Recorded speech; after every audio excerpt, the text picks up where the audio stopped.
Kellie, welcome to Ireland Unfiltered. Thanks very much for having me. Our first world champion, which is an honour for us. Just wondering, have things got back to normal now? I don't like when you say normal. Like I'm sure I'm not a normal person anyway. So they're coming around. Like I'm not getting as many phone calls and text messages and emails as what I was like. So yeah, it's dying down a good bit now. And what is normal for you then? Normal for me is just training every day, literally training every day, and going in and out of my mass and getting me food and just same shit, different shovel, really, kind of, like every day, like. So that's my normality and going into work and stuff. And how soon after like winning the gold medal did you start thinking about the next thing you had to do in your boxing career? That's a very good question because I haven't actually started thinking about the next thing. It's just people like yourself asking me the question, what's next for you?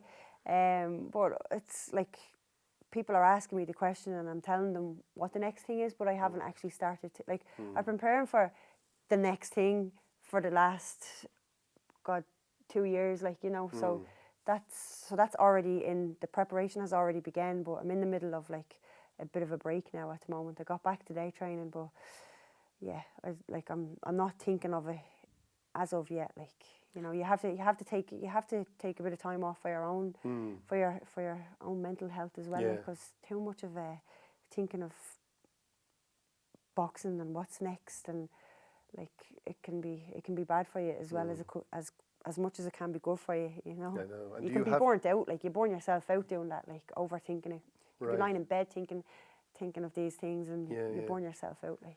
And do you have to make a conscious decision to switch yourself off from thinking about things? Because you strike me as somebody who would be thinking about that stuff a lot. Well, at the moment, like, I don't, like, but come the new year, it's all I'll be thinking about. I'll be constantly on my brain, and I don't do anything. I don't go out socialising. I've gave up a lot of things that I would have used to do, and now it's boxing 24/7. So yeah, I do have to switch off when I get into preparation and preparing for the next thing. So I do have to switch off, and I do have to be reminded to switch off and like chill out and kind of pull back a little bit. And it's not everything. You have to live as well.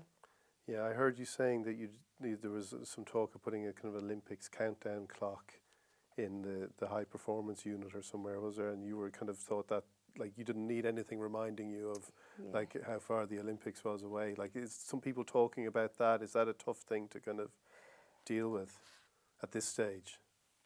Like everyone does things different way and deals with pressure different way. Like for me, I don't need that because I know, like, I just like being in the moment and going with it. Like, and what's meant for you in life is never going to pass you by. I always have to think, if you're good enough, you're going to get there. If you're not good enough, then you're not good enough. Like, I don't need a countdown to tell me when it's going to be, because I already know it's going to be. And a countdown in your face all the time for me is not. No, I don't like it.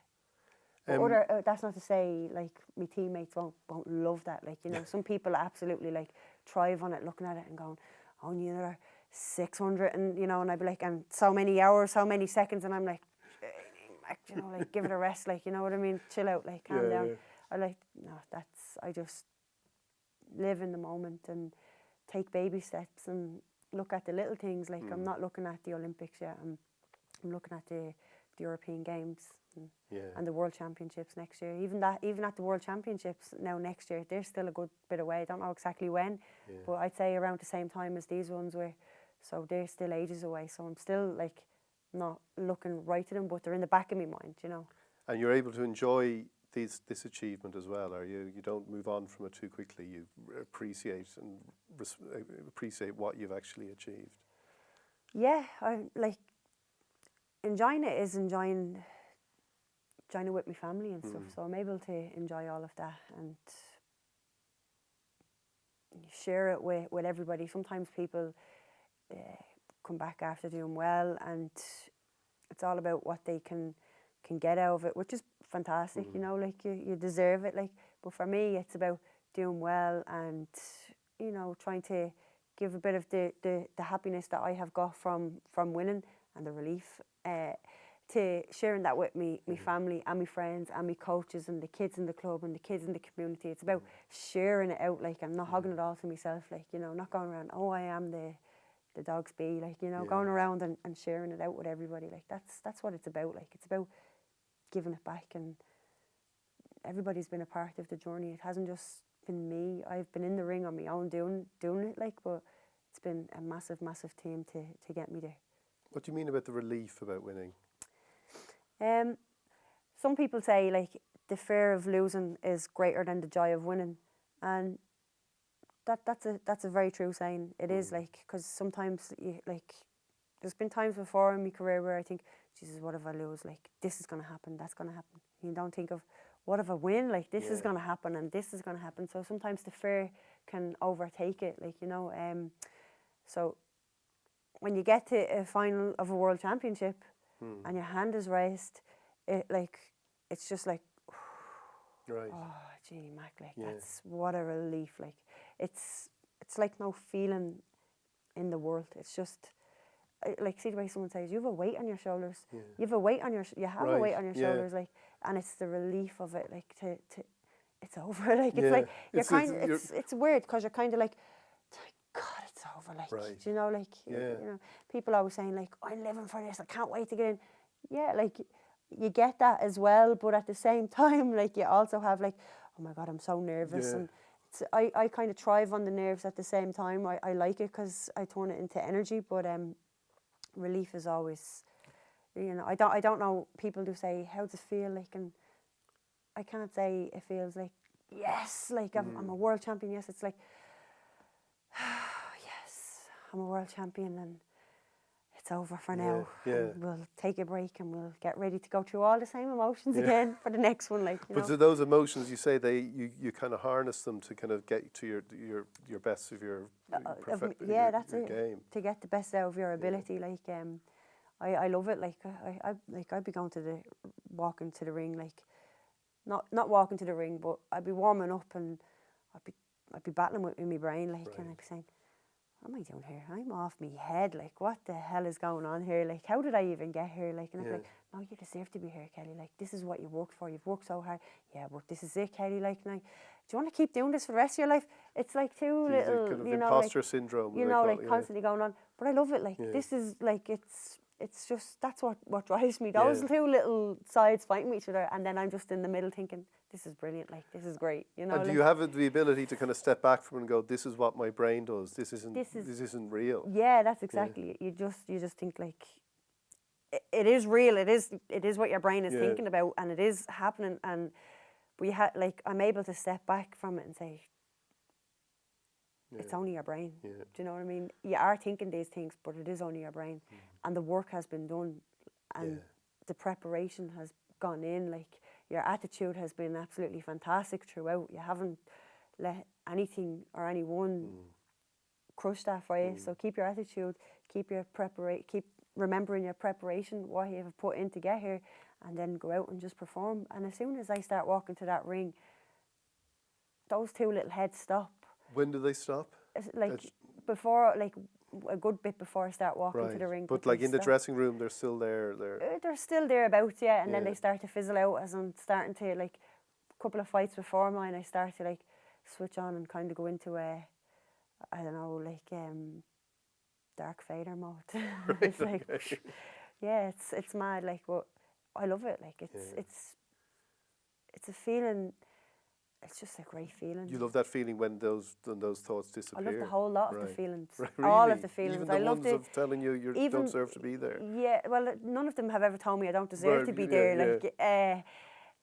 Like, they tell you, like, not that they tell you, like, sometimes you'd be like, what, I'm mad, like, why am I going out here to get punched in the face and to punch someone else in the face? Like, you know, like, just, but it's not me who only feels that. It's other people who feel it, as well as other boxers who feel the exact same thing. Like, over there in it could have been, was it a semi-final? It's the semi-finals, and one of the girls from the German team, she come in and she said like she was white in the face, like before she boxed, like, and the two of us just looked at each other and just made the eye contact and was like, here we go again, like, just, you know, we're nearly there, like, just keep going, like, and then we just were, and she's like, you feeling how I'm feeling, and two of us were just talking and we're telling each other how we feel, and we're like, yeah, everyone feels it, like, it's a natural thing. I don't know about like football or swimming or what, like, but I've heard it many times in boxing, like.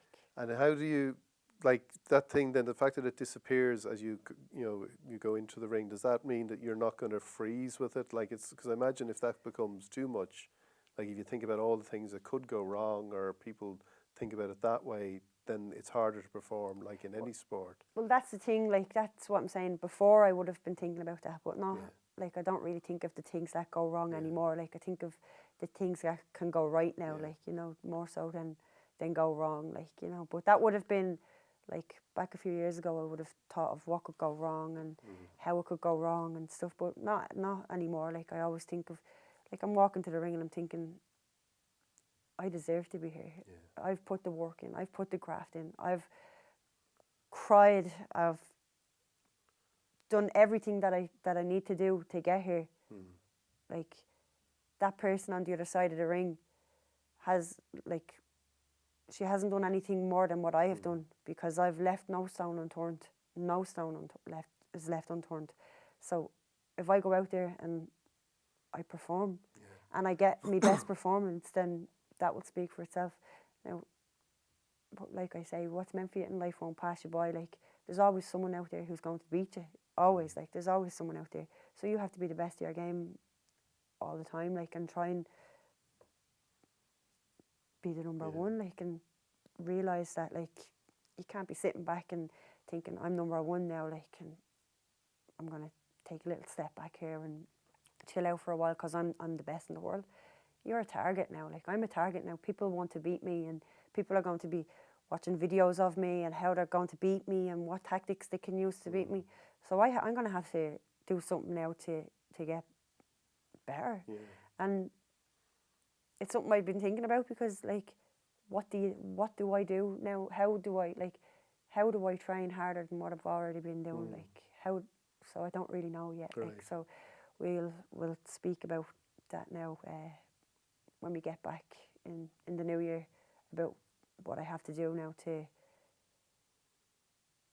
stay at the top. But it's hard to stay there. To So it's a different challenge now. Yeah, it's a different challenge altogether.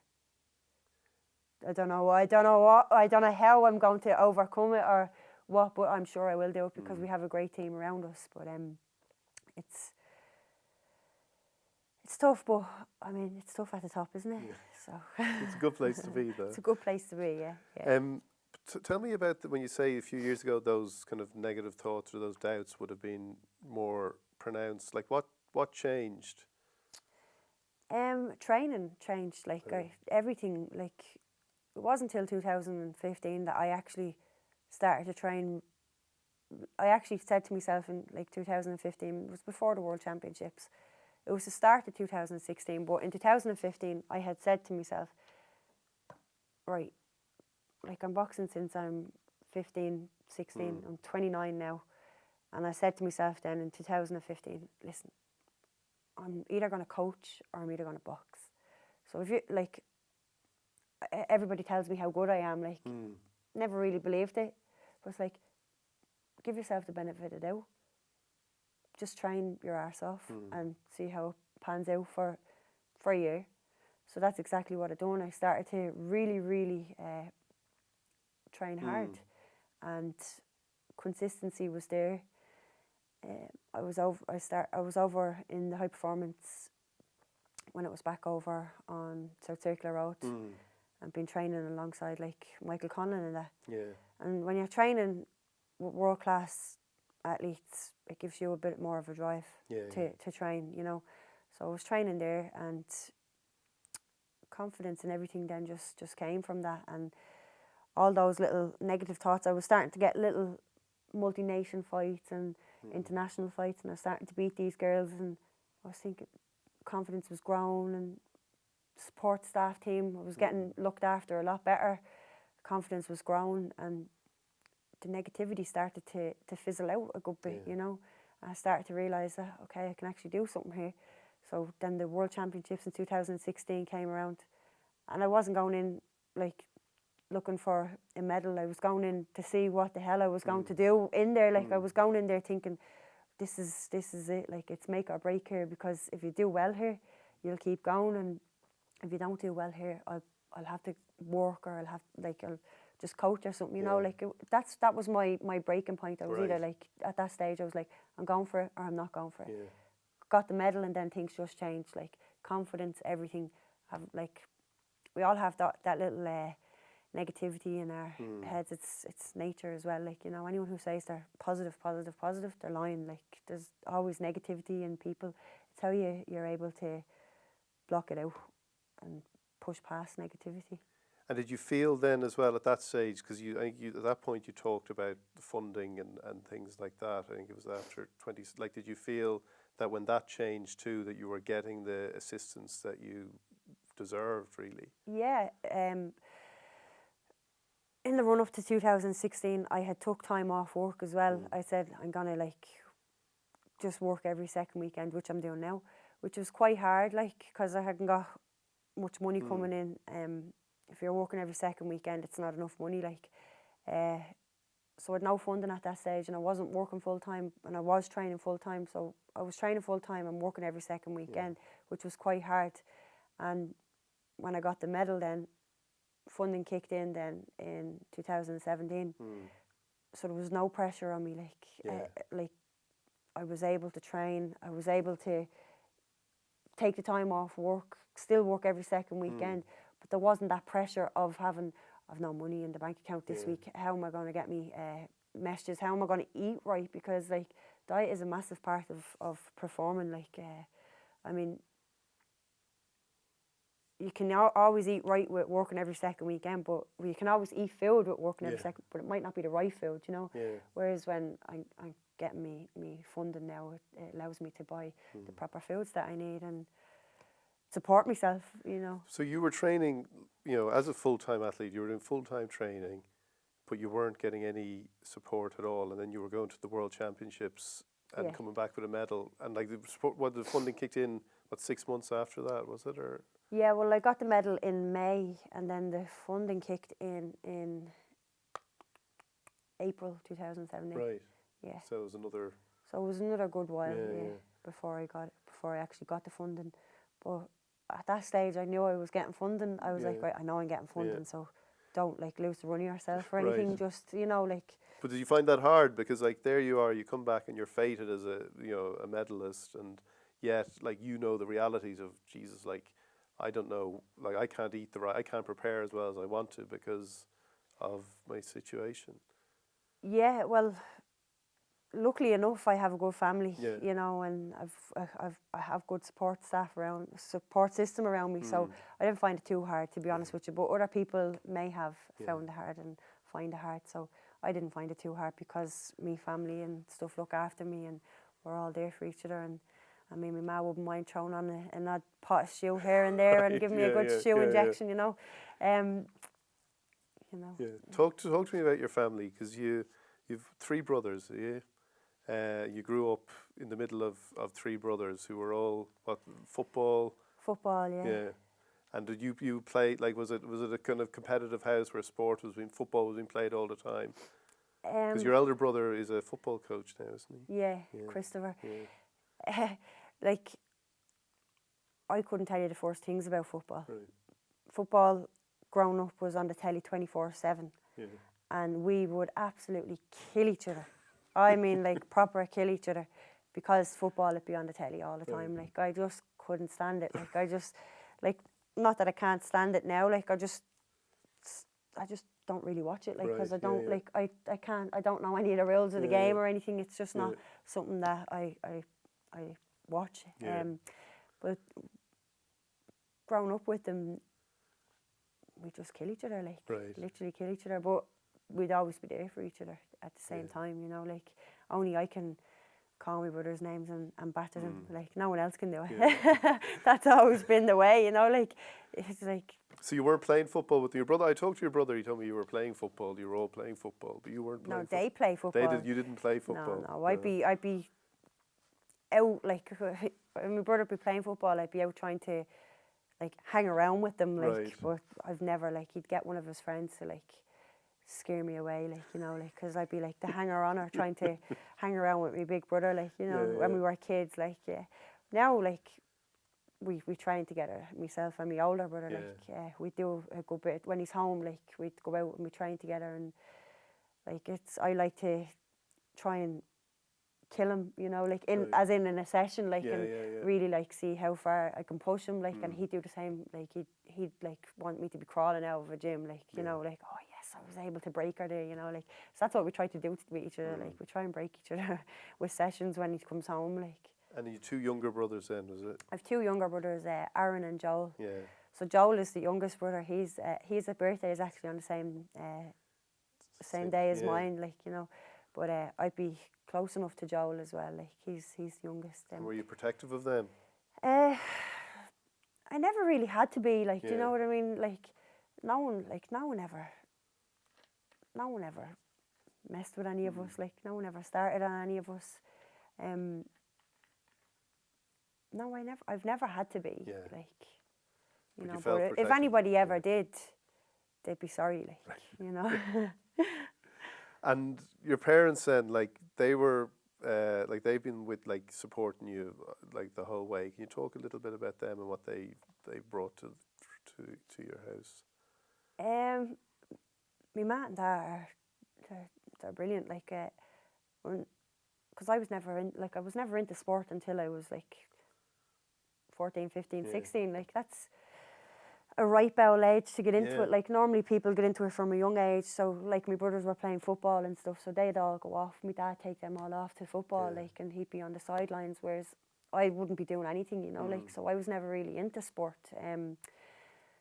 So I started, like, when I took up boxing, like, it was a life changer for me, like, as in, like, I'm not going to get into it now, like, but just, I was, like, just going down the wrong pathway in life, and I turned my life around through boxing, like, and if it wasn't for boxing, then God knows where I'd be, like, that was my get out of jail free card, was boxing. And it's as well for a lot of boxers have, that's the same kind of thing for a lot of people that I know as well, you know. So for me ma and dad to see me turning my life around, for me to do it, like, they didn't push me into it or anything. I made the decision that I needed to do something, because I didn't want to go down the wrong path, you know, like, I was leading myself down it as well, by the way. Nobody else was taking, like, it wasn't, some people say, oh, you were hanging around with the group. It wasn't the group. We all have our own minds to make up. At that stage, I was fairly, when I was that young, I was quite, I don't know, mature in my brain, like, so it was me who was going down that, no one else was forcing me down it. So I made the decision to change my own life and got into the boxing club, and my ma and dad were delighted, like, just the fact that I was actually doing something with my life, you know, that I was changing. And what was it about boxing that made you feel that this is the thing that I can change my life for? Because I knew I could fight. Like, it wasn't the fact, like, that I knew it could change my life, it's just I knew I could fight, because from me and my brothers, like, we were, like, I'm not joking when I say, like, we used to kill each other. We used to kill each other, like, we used to proper kill each other. And they were the days, like, they were great, like, we all laugh about it now, do you know what I mean? But we would kill each other. So I knew I could fight, like, and I just knew I needed skills, like, you know, everyone can fight, but you just need skills, like, so I just said, well, I'll go to boxing and see if I can add any skills to what I already have, like, and from there just. And did it become, because, like, we had Barry Keoghan on, and you know Barry well, I think. And like Barry said, you know, when he was growing up, he had just this idea of, like, I'm going to be a boxer. He was going to be, or if boxing was one of his things, and then he was going to, you know, be an actor. And, you know, he said this thing he would do, you know, he would stay when his friends were going out, he would stay in on a Saturday night watching films and doing this thing, because he'd be like, this is what I want to do. And you seem to have had something similar, in the sense of, like, you know, you say you were mature and you were able to recognise that this is the way I want to go with things. And, like, that seems to be a kind of quite an amazing thing for you to do it. Like, okay, you might be mature, but you're still, what, 15, 16? Yeah, I don't know. I think it's just an inner city thing. It's just, Is it? I'm only joking now. I don't know. Like, I don't know how to answer that question. But just that sense of feeling that this is something that can kind of, you say you're going down the wrong path. This is something that can kind of take me somewhere, makes me feel good about myself. I want to get better at it. Yeah, that is a sense of it. But when you're looking at what you're doing to your family as well, like, I mean, part of that will be, it'll also impact you and say, is this what you want to keep doing to your mat and that? Like, keep putting them through all of this and like, so no, that wasn't something that I wanted to do. So that's part of changing, a part of the road that I wanted to go down. I needed to do something, like, and boxing, I could have been anything. Like, I could have been a singer as well. I could have been a singer. Like, I'm a good singer, so that's something that I could have done. I'm serious. I am half serious. Right. I'm a bit decent, like, so could have done that. Well, you can go into that after boxing. There could be a singing Someone career. was telling me, actually, we were out in the Mansion House the other day, and like, we were having a little a singing session at the end. Now, I don't drink. Like, I gave it up. 2 years ago. Right. But I don't need to drink to sing or stand up and sing in front of anyone or whatever. Like, so we were all singing, and I got up and I sang, and my coach he'd never heard me singing around before. Like, and he was like, "Oh my God! Like, I can't believe like that just came out of your mouth." Like, and there was a woman there, and she was doing the what's that called? The harmonica. She had a harmonica, so I was singing. I don't know. Do you know the Wild Colonial Boy? Yeah. I was singing that, and she was playing the harmonica, and it, like, I was listening to it back then after it, and it sounded really good. So and she was like, "You definitely need to get like training lessons and all, like, and you can have like singing and boxing. You could do it." And I was like, that could totally work. Like, I could sing my own entrance music and then walk in, like, yeah. So you could do that, yeah. And if it wasn't for boxing, God knows what I'd be doing. Like, God knows what I'd be doing. I'm just glad that it is boxing, because it keeps me fit and keep me healthy. Like, I could have went into singing or anything else, like, but at least boxing has kept me fit and healthy. And I've met some fantastic people through boxing as well. And when you say you don't want to talk about that wrong path, like, do you get fed up a bit of people bringing, because you've said it a couple of times, and do you feel people just harp on about that a bit too much? No, like, I just don't want to talk about it, because I just don't want to talk about it. It's my personal stuff, and it's the past, and that's where it should be, like, left there. Don't need to be reminded, but it's a part of who I am, and it's a part of what has made me. But I don't like to talk about it, like, about everything, about it all. Like, it's just a part of the details. It doesn't need to be, like, that's no one else's business bar my own, No, because, like, it is important. Like, you've talked a lot about what you can bring for the inner city and being a kind of role model. Like, is that something you feel a responsibility about, or is it something that you just kind of see it happening naturally? No, I feel like, I won't say a responsibility, because no one ever has a responsibility to do that, because it's a massive responsibility. But I feel like I should be giving back. I feel like I should be, like, this is a part of me, and I see other people going through the same things as what I've gone through, and like, I'd like telling those kind of people about what I have been through, and about how they can change, like, with help, with the right help and the dedication from them. Like, they can change, It's like, you might say, what do you mean you can tell them people? Because they're going through it. Like, there's no point. There is, obviously, people would love to know, but I don't want to talk about with people who has never gone through what I have gone through, because it doesn't make any sense to them. You know what I mean? They just view me in a different way. But people who are going through it will understand it, and I understand what they're going through. So I want to try and give back and encourage people. You can change your life if you want to change your life, but you have to want to change your life. Like, it can't be someone else pushing it on you. You have to want to do it yourself. And then as well as that, it's my community. I want to try, even people who are not going through that, I want to try and promote sport in the community to the younger people coming up, so they don't end up going through what I went through, you know. Yeah. And do you feel that, like, do you see like tangible results with that? Do you see people like that are responding to that? Yeah, there is. There definitely is. Like, the amount of messages I've got off people who I know, like, who are messaging me, and they would have, like, I've trained them. I did a bit of coaching as well, like, years ago and stuff, you know, like, and they'd be like telling me thanks very much for years ago, and I've really helped them, and what I've done now has really inspired them to do something else with their life, to change and to keep going forward, you know. And I get messages like that all the time from people, and it's them messages and them people who really, like, touch my heart, you know, like, because I'm after making an impact on their life. That's what means the most to me, like, you know. I hear there's talk of a mural in Portland Row, is there? Yeah, there was talk of that. Like, there's already a big picture of me up on just off Sean McDermott Street there. There's a big picture of me on a billboard up there. So they're talking about now doing a mural of myself, Troy Parrott, Wes Houlihan and Barry Keoghan. Right. So, like, to be there with those guys, like, that's amazing. But that's not where, like, it's not only us four. Like, you have Olivia O'Toole from Sheriff Street. How many caps has she got for Ireland? Like, she's fantastic, and she didn't get half the recognition she deserves. You have Lynn Rafferty from Richmond Cottages. She's an actor as well, and she doesn't get the recognition she deserves either.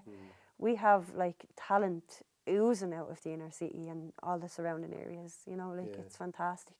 It'd be, like, just to give back now is what should really happen, to give back and inspire other people coming through. But unfortunately, in the world that we live in, media only like to touch on the bad stuff and really highlight the bad stuff, you know. So when if I do good and I come back, I try to make the most of it and publicise where I am from, and that there is good in the area, and that we do good, and that we do support each other. So it's good. We've a great community, and I'm very, very proud of where I am from, and I love the people around my community. Talk a little bit then about when you started boxing and the early years of boxing. Like when you mentioned it there about, you know, by 2016, like, you know, it was when things started changing for you. That was a long time of boxing and going to, you know, fighting a lot and, you know, building up a lot of frustrations. Imagine that was a tough, like, sort of scholarship, if you like, you know. In the years following up to it, like, I feel now like I'm being really negative now, and I'm like, I feel like I'm going back into the dark years. I'm like, you know,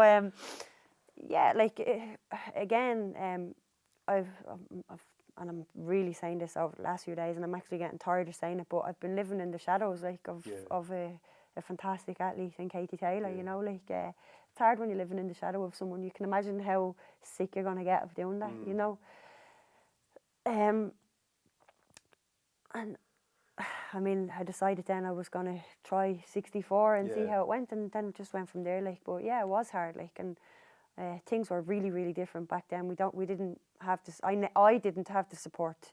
That doesn't mean other people hadn't got it, but me personally did not have the support around me that I have now in, like, coaching, all the high performance stuff. I didn't have all of that.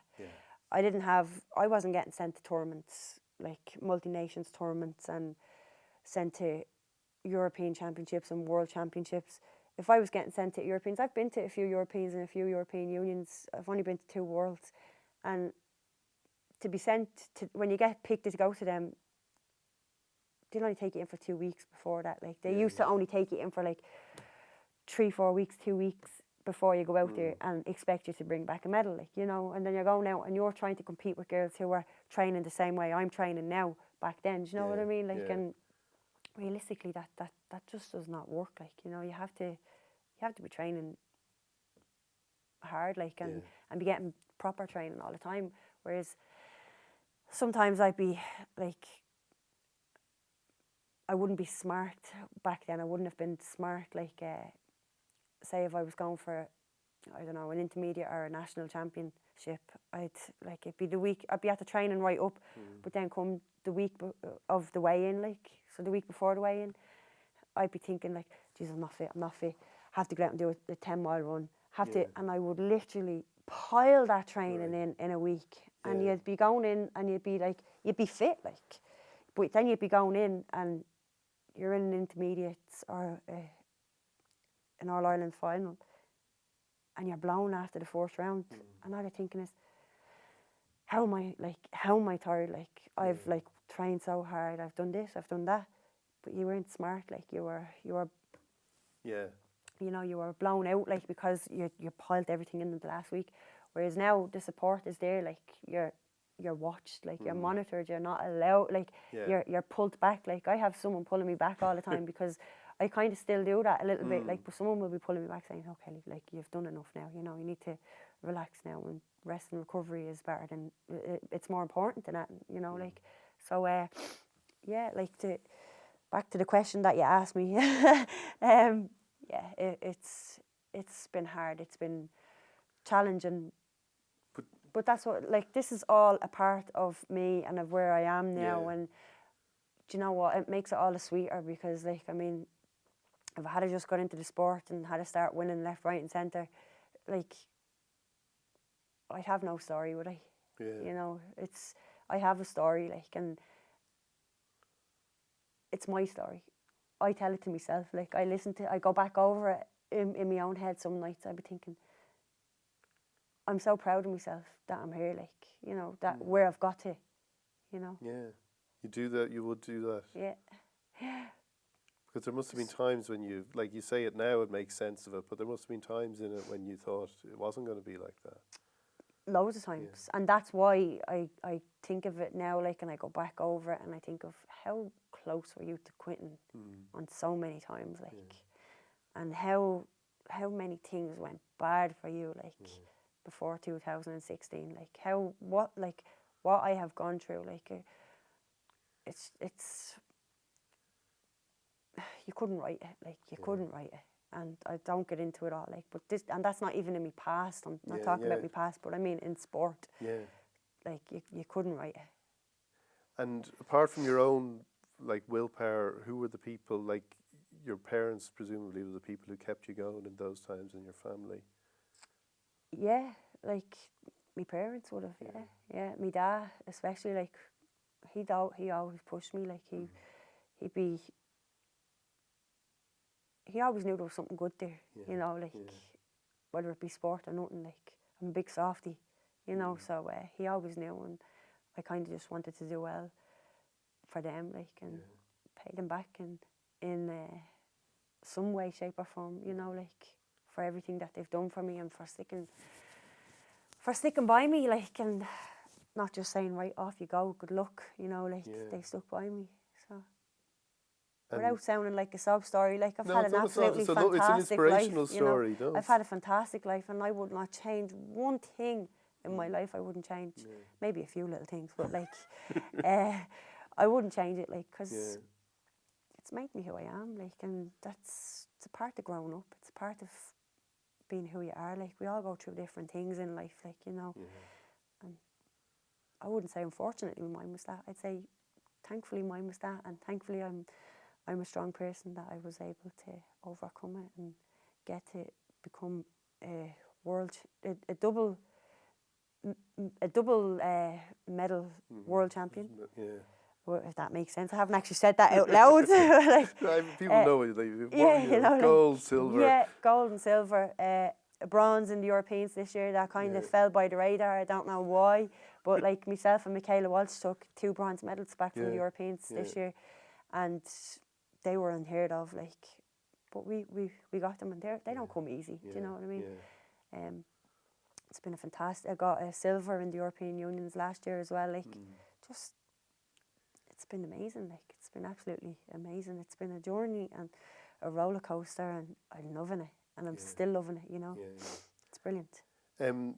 Just something you said there about the bronze medal. Like, do you think that when like women succeed in sport, like they have to do more to kind of remain in the public eye than men do?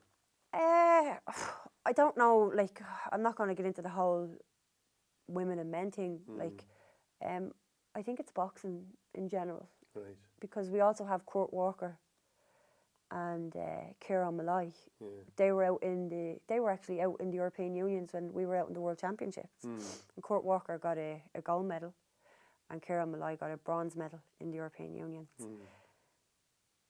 Now I was away, and I wasn't really on social media, so I wouldn't have heard much anyways. But like, I don't think you hear much of them two, of how they done, you know, like, and it's just a shame. Like, it's such a shame, because we graft as hard as any other sports. And what do you mean you think it's boxing? Because boxing has brought more glory to the country than any other sport. Yeah, I just don't think we get the recognition we deserve. I don't think we get the publicity we deserve. It's not televised enough. Like, it is what it is. It's exactly what I'm saying. It's not. We don't get the coverage we deserve on it. Like, you bring back a gold medal from European Games after beating a European champion, or from a European Union after Kurt beat a European champion who had beat Kurt already. Like, you know, that should be like blown up all over the place. He should be getting awards left, right, and centre. Like, you know, like, but that fell by the wayside as well. Yeah. You know, so it's just we don't get enough coverage. Like, if the coverage was there, then people would know about it, and the interest would be there. The people would want it, because the people, like general people, love boxing. Yeah. They love boxing. You know, like, people love boxing, but it's just not getting coverage. Yeah. You know, anyone I talk to loves boxing. You know, like, and you might get the odd one who's like, oh no, like, they don't say that they hate it or it's a bad sport. They just can't watch it, but they'll support you. Like, you know, they'll still support you and what have you, you know. So you don't know what, like, because like people jumped all over on the other side when things went wrong as well. They were quick. It's another thing, isn't it? It's typical Irish, isn't it? It's like, it's the same thing, like typical media, typical Irish. I mean, something bad happens somewhere and they'll be all over it. Like, something good happens and it'll be there for a while, but the bad thing will always linger. You know what I mean? It's typical, like. But is it something like, because you love boxing as a sport, like your brother was saying to me that, like, you know, boxing is always in your head. Like, he says he's seen you at home sometimes and you'll be shadow boxing with your mother in front of you, kind of thing. Is that like? It's not with me ma in front of me. That's what he said. With me dad, I would do it with me dad. With your brother. I'm just quoting your brother. Don't mind him. He's a head case. No, I would. Not anymore. I don't, like, because my dad gets a little bit carried away now. You see, honestly, like, I'm not joking. Like, I'd be saying, like, come on, Dad. Like, years ago, I would be in the kitchen and I'd be saying, come on, put them up and let's see, like, and we'd be messing, like, and I'd be like we wouldn't hit each other in the face or anything, but like we'd be messing. But then, like, he'd catch me with a really hard one in the shoulder or something, and then I'd start crying, like, and my ma'd be like, now, you just can't, like, you can't relax and take it easy, like, and you know this always happens when you start this, like. So then that got nipped in the bud. As I was getting older, I was getting a bit stronger, and I was like, if he was getting worried about it, was he? Yeah. So, like, he doesn't, like, but the crack used to be 90 though, like, in the house with all that kind of stuff. It'd be brilliant, like, you know. But we don't do it anymore, like, thankfully, like, because if he caught me now, like, it's trying to, you know, like, someone hits you a good shot, you have to be, like, really patient and not, like, respond, like. But someone who, when you're not in the ring, someone who catches you with a good shot, like, you're like, oh. So, like, I don't want to be going around, like, hitting me dad back, like, you know, like. But they were the days, like, be great crack, absolutely great crack. Never done it with my brothers. We just really done the real thing, like. It was more so actually Christopher, my oldest brother. Yeah. We would kill each other. Really? Oh, kill each other.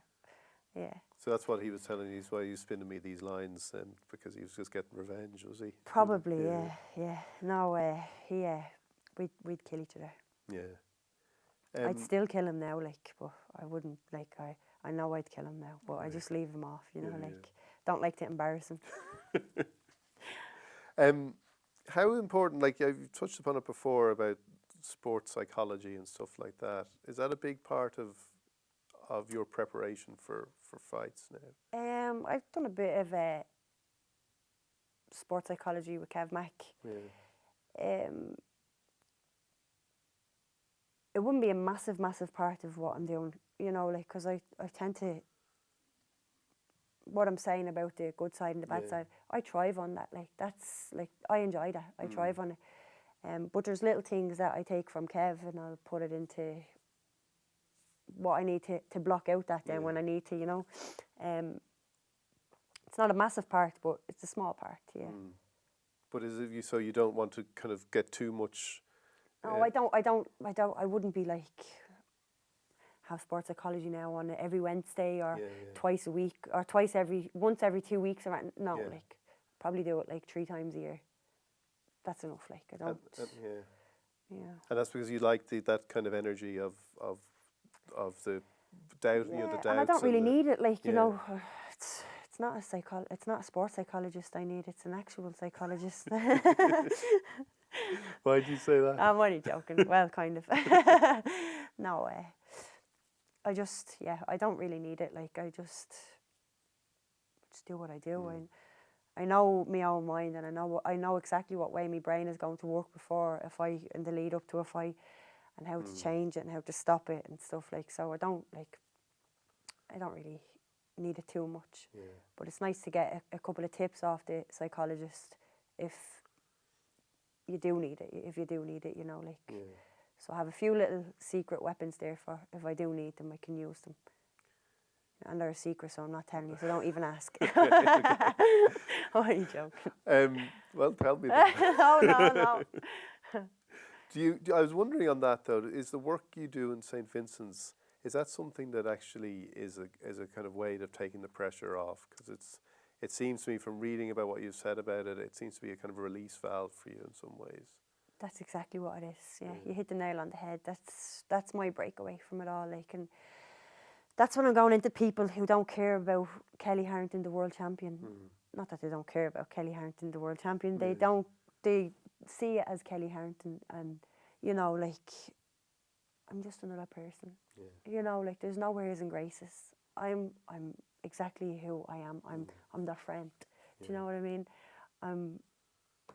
It just takes me down, and I love it. Like, I love just being treated like that. You know, like, and it's great.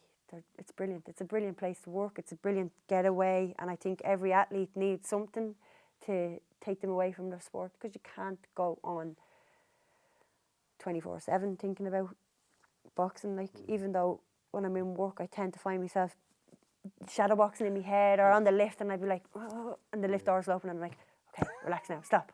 You know, like, well, you need that breakaway, and that is my breakaway. Like, and I don't know, like, people are like, and you're still working, and you know, like, I'm not a millionaire. Like, I haven't won the lotto or anything like that. Like, or, you know, like, and even if I did, I'll still keep working until I get told that I'm not allowed to work on that ward that I work on anymore, you know, or I have to change wards or something, then I'll be gone, like, you know, because I love it. Like, I absolutely love it. It's my breakaway. I don't work because, oh, God love me, poor Kellie Harrington having to work and train at the same time. That's not why I do it. Like, you know, like, I work because I enjoy it. Like, it's my getaway. It's my escape from what I'm actually doing, like, and it stops me thinking about things, like. Maybe tell us a little bit about the work you're doing for people who don't know. So I'm a household worker. So it's every second weekend I'm in, and in St. Vincent's Hospital in Fairview. Yeah. It's a psychiatric hospital, and I come in the morning and give out the breakfast, clear away the dishes, take their orders for their dinner and their tea. That goes down to the kitchen. That's done. I come back up. I wait on the ward. And I get to, like, I just have to crack with the patients until dinner time comes. I go down, get the dinner, bring it up, the same thing over and over again. But it's in between the breakfast and the dinner, and the dinner and the lunch is when I have that release, when I'm actually sitting down and I'm talking to the patients and enjoying myself, like, having the crack, like, and it's brilliant. It's absolutely brilliant. brought in a big karaoke thing and everything, and I'd be whipping on the karaoke machine. And so this is where your singing is improving, this is how, yeah, one day I'll get there. But we switched the mics off. Just things like that, connecting my phone to the telly, and I'd be like, all right, any requests for the DJ? And I'd be playing songs off YouTube and everything. And it's just, it's absolutely brilliant. Like, that's what I love. Like, I love it. Like, it's. Are they another family for you? Yeah, that's exactly what it is. It's like another family. I was in yesterday. I was in, and they have, like, if the Vincent de Paul comes in and gives them a Christmas party, but they do it every once a month. They come in and give them a little sing song and stuff. So yesterday I was in, and they had got me like a lovely plant and gave me a big talk and all, and about how I'm really appreciated there. And I'm like, oh, don't start, please, don't start. And, you know, like, how grateful they are, because I'm always talking about them, like, and they're like, you don't have to do that. And I'm like, but you don't understand how much you actually, they don't understand how much they mean to me. Do you know what I mean? Like, and they mean a lot to me, like. So, yeah, and yesterday I was, like, welling up, like, listening to them, and them all coming up and giving me hugs, and then I had to give them a little song, Jingle Bells, and it's brilliant. Like, it's, I'm telling you, like, if you were there, you'd understand exactly what I'm talking about. Like, it's just magic. It really is magic. The crack we have and the bond we have, like, it's nearly better than boxing. Nearly. Kellie, that's fantastic. Thank you very much. Thanks very much for having me. Thanks a million, and happy Christmas to you all. Thank you.